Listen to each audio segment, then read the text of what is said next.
kelompok 9 akan mempresentasikan tentang totipotensi sel dan kultur jaringan.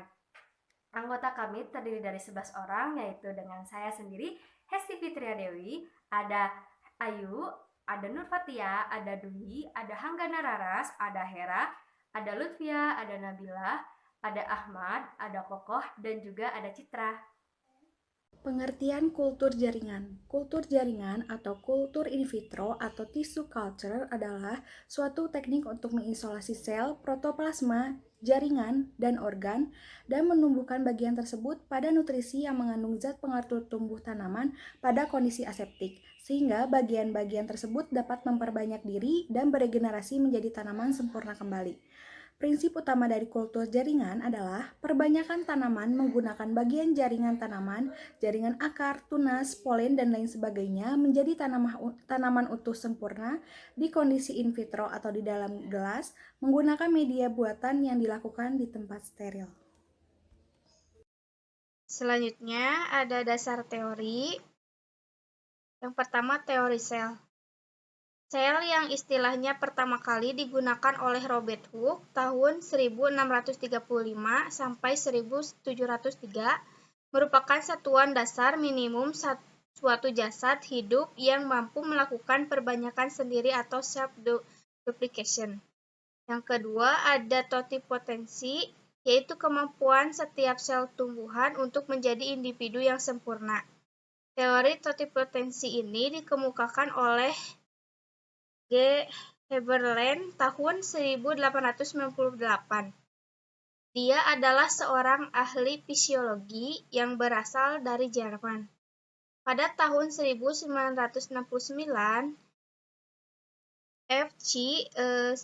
Stewart menguji ulang teori tersebut dengan menggunakan objek empulur wortel. Dengan mengambil satu sel empulur wortel, F. C. Stewart bisa menumbuhkannya menjadi individu wortel. Yang terakhir ada teori totipotensi sel atau total genetik potensial. Artinya, setiap sel memiliki potensi genetik seperti sel zigot, yaitu mampu memperbanyak diri dan berdiferensiasi menjadi tanaman lengkap. Ya, selanjutnya ada tujuan dan manfaat dari totipotensi sel dan kultur jaringan. Yang pertama itu ada pengadaan bibit. Nah, pengadaan bibit ini itu tujuannya untuk membantu memperbanyak tanaman atau menyediakan bibit, khususnya untuk tanaman yang sulit dikembangbiakan secara generatif. Nah, keunggulan dari bibit hasil kultur jaringan ini, yang pertama itu identik dengan induknya, yang kedua massal dan hemat tempat, yang ketiga waktu relatif singkat, yang keempat lebih seragam, yang kelima mutu bibit lebih terjamin, dan kecepatan tumbuh bibit lebih cepat. Nah, tujuan dan manfaat yang kedua ada menyediakan bibit bebas virus dan penyakit.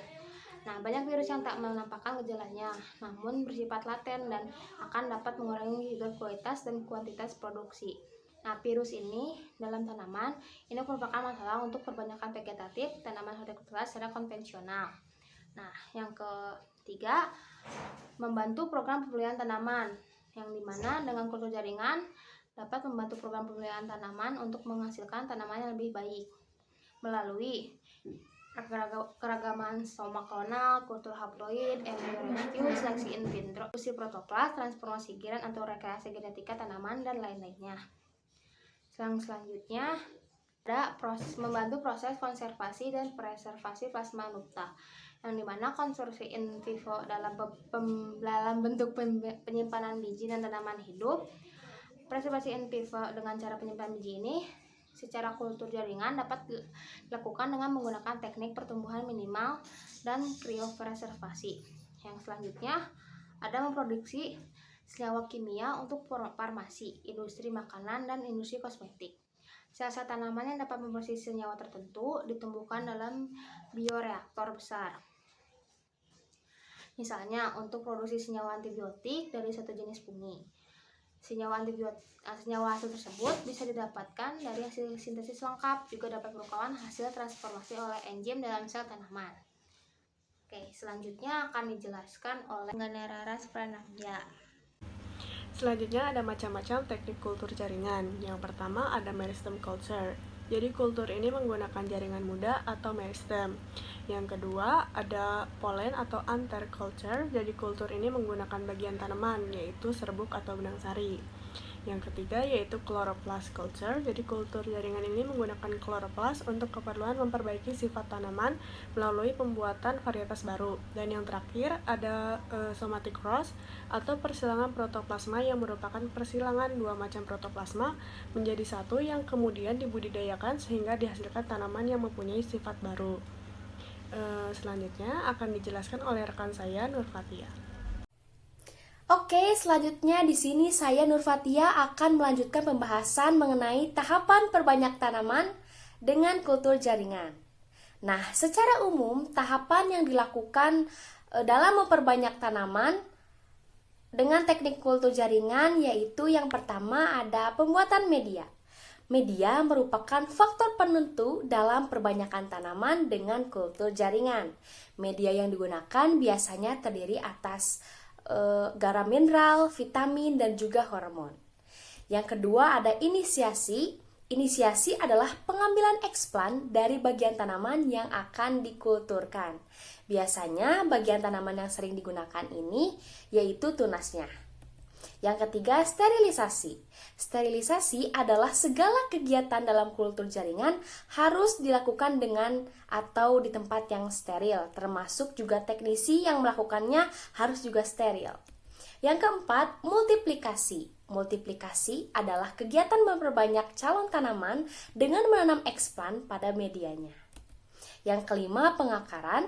Pengakaran adalah fase di mana eksplan akan menunjukkan adanya pertumbuhan akar yang menandai bahwa proses kultur jaringan yang dilakukan mulai berjalan dengan baik.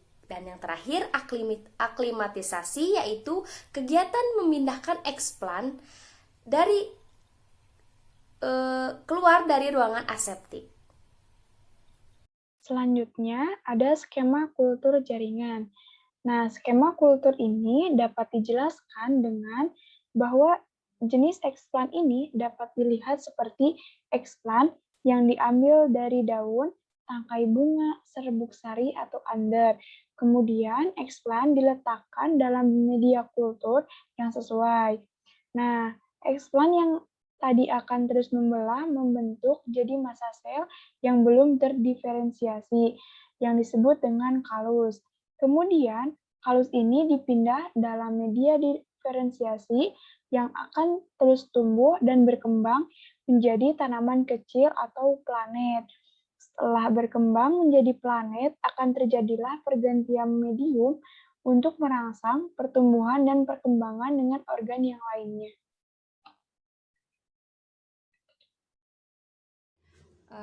Yang selanjutnya ada faktor-faktor yang berpengaruh terhadap regenerasi.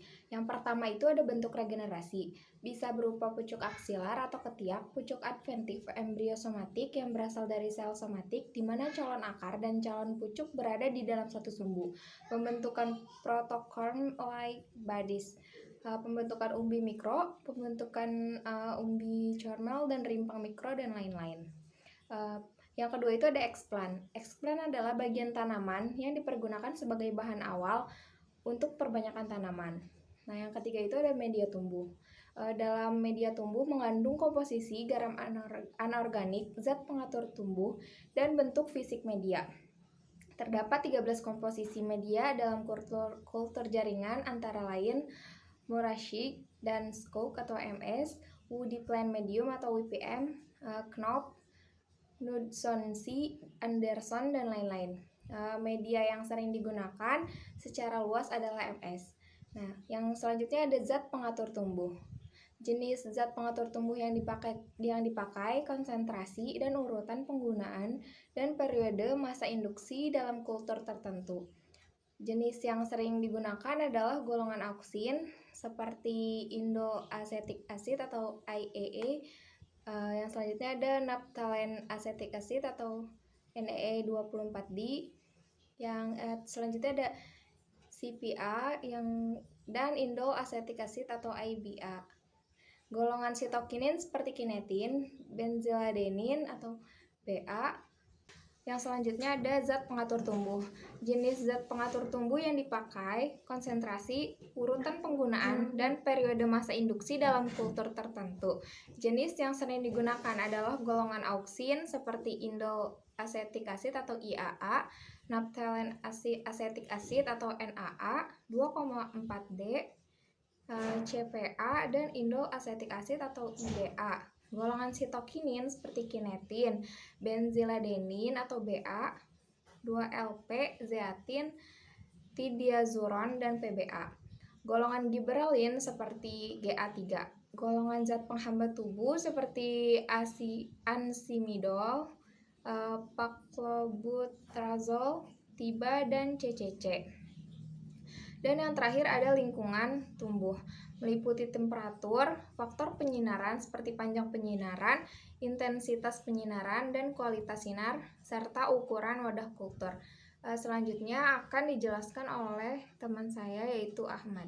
Faktor yang harus dihindari pada regenerasi itu ada 3. Dan yang pertama itu vitrifikasi pada kultur, dan yang kedua itu pucuk albino atau perigiata, dan yang terakhir itu penyimpangan genetis. Setelah itu ada tanaman hias yang telah berhasil diperbanyak dengan cara kultur jaringan, yaitu pertama ada tanaman hias misalnya anggrek dan mawar, tanaman obat seperti purwoceng dan bedara upas, tanaman berkayu misalnya seperti jati dan codana, tanaman buah-buahan misalnya seperti pisang dan manggis. Jadi kesimpulannya kita tahu bersama bahwa kultur jaringan ini adalah teknik untuk memperbanyak jenis sel atau jaringan dengan cara mengadakan medianya, menginisiasi, sterilisasi, multiplikasi, pengakaran, dan aklimatasi. Pengadaan kultur jaringan ini sangat mendukung perekonomian masyarakat juga. Sekian dari presentasi kami. Jika ada salah kata atau ucapan, kami mohon maaf. Akhirul kalam. Wassalamualaikum warahmatullahi wabarakatuh.